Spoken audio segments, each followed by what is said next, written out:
Jamie, second half? Just frustration. I think we lacked a bit of like that finishing touch in the first, and then we just didn't create as many opportunities. I think they upped their game. We didn't up ours.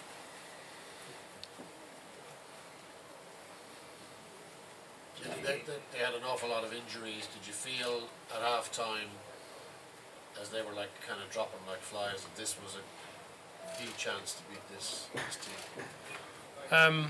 I don't think the injuries made us feel that way. I think we showed in the first half that we created enough opportunity that if we'd put them away, the scoreline would have looked different. The game might have felt different, but at the end of the day, the second half we didn't come out and create more chances or take those chances in the first. So I don't think that the injuries made a difference to our mindset. Like we're pretty clear in turning like how we wanted to approach the game in the second half. Counter-run game was pretty effective first half, but not at all in the second half. Did they make adjustments, or did you? What was that? Sorry. The counter-run game was the counter-run game. Yeah, counter-run game in the first half was quite effective, but in the second half, not really there at all. Did they make adjustments? Or? I don't know. You need to ask them. I think.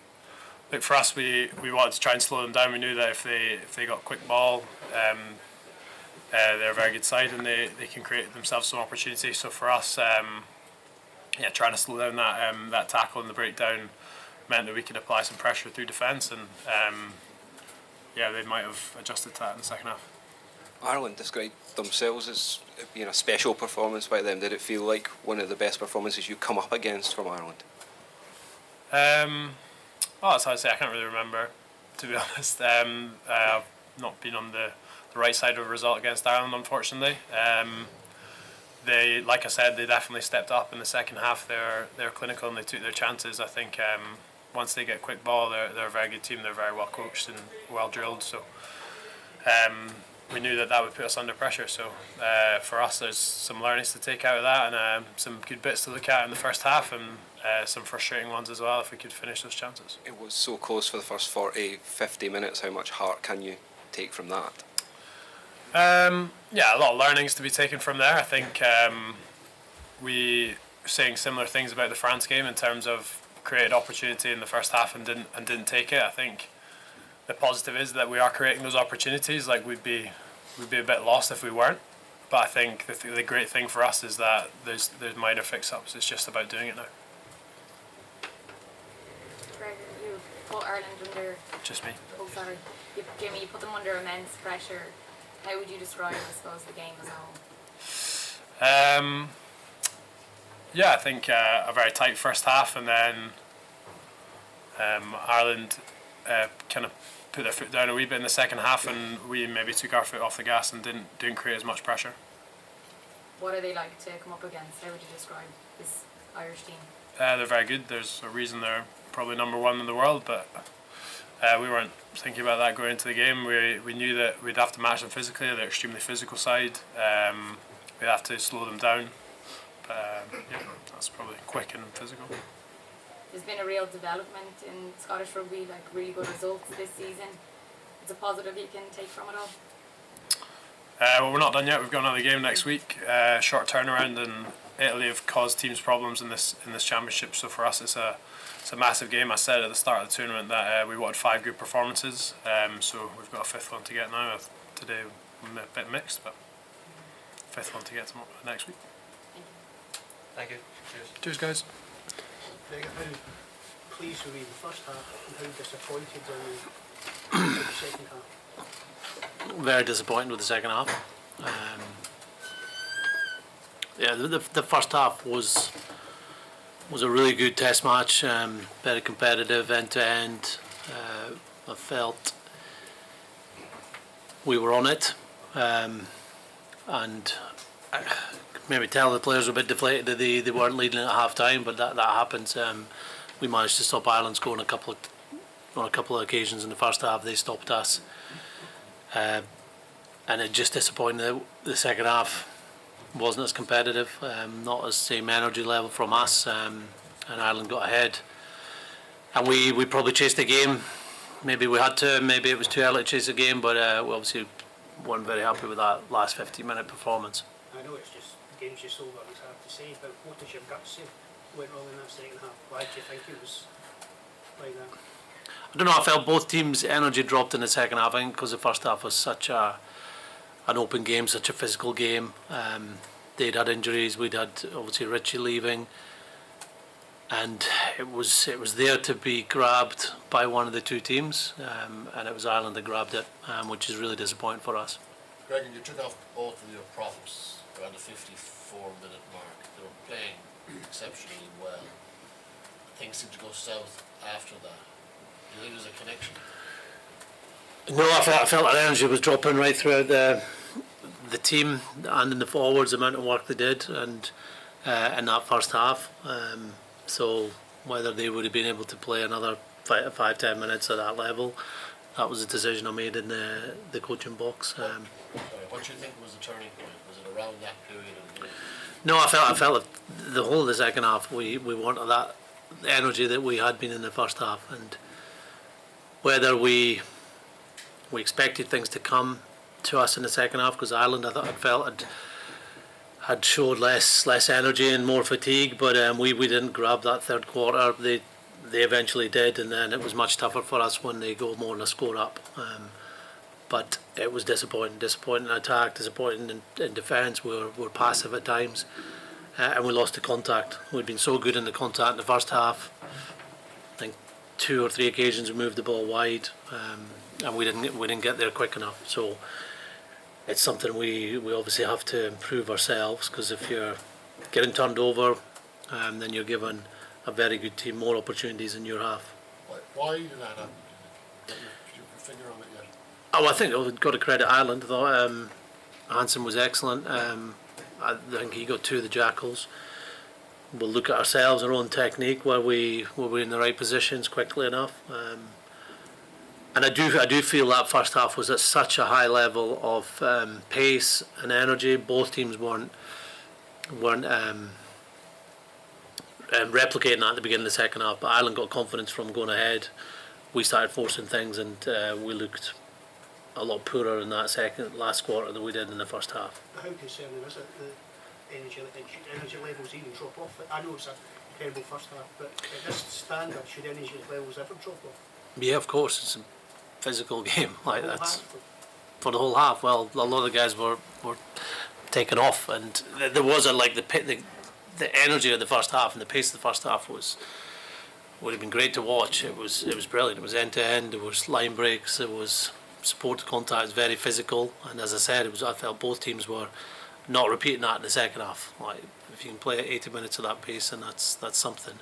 But we expect more of our players. We expect more of our accuracy in that second half, and obviously we went to the bench to try and up the energy levels, but we were quickly chasing the game, which makes it very difficult against a really good Irish team.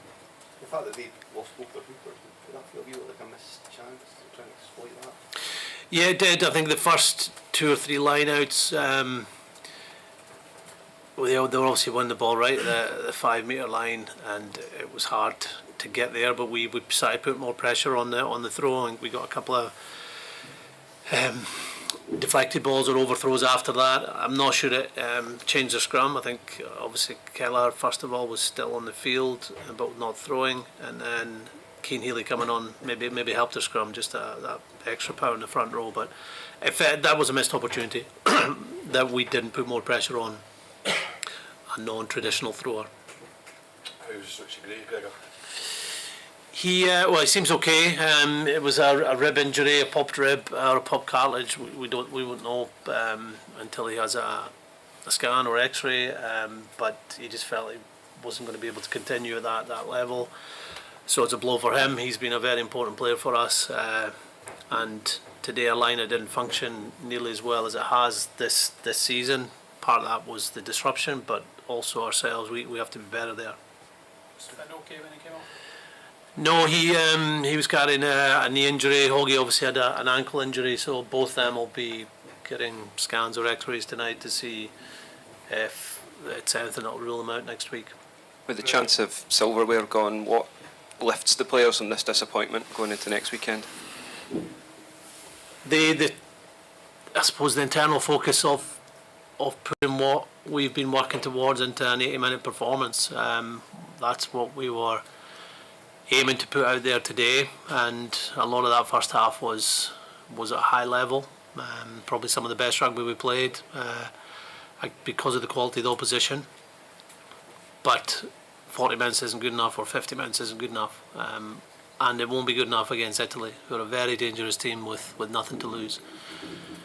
So it's similar messages that we gave the players after the New Zealand game. That was on a Sunday, and we played longer against New Zealand at a higher level, but we lost the game, and we said we've got to go out there and play our best rugby of that campaign against Argentina, which we did. So that'll be the goal this week for Italy.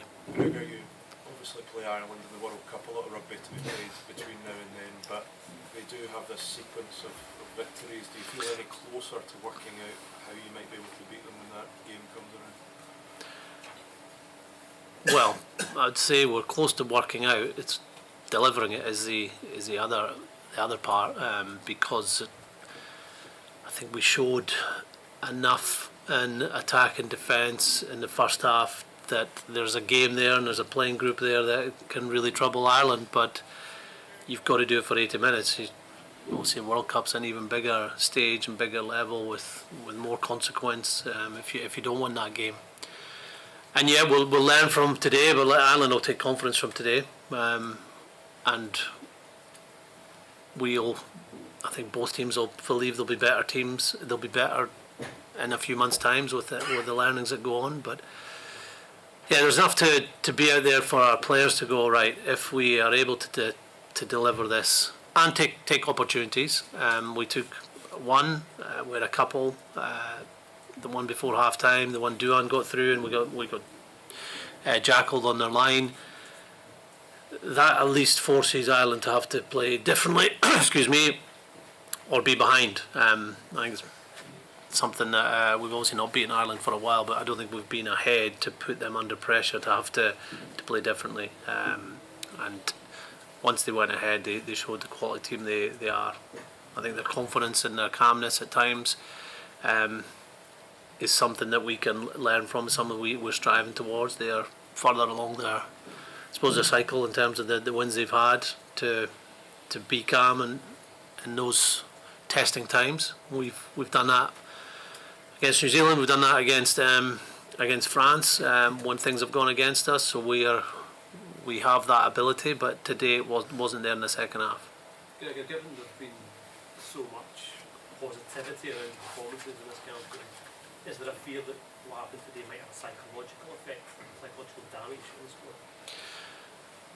No, I wouldn't say so. I think it should make them even more determined to not go through an experience like today of losing. Like there was, I felt the first half was better than we obviously have started other first halves, and against a real top opposition. So there's confidence to take out of what they've been training and how they've been playing, but there'll be a frustration and a real determination to make sure that carries on for 80 minutes. The result aside today, it was a special day for Stuart Hogg, wasn't it? 100 caps, incredible achievement. Yeah, it was.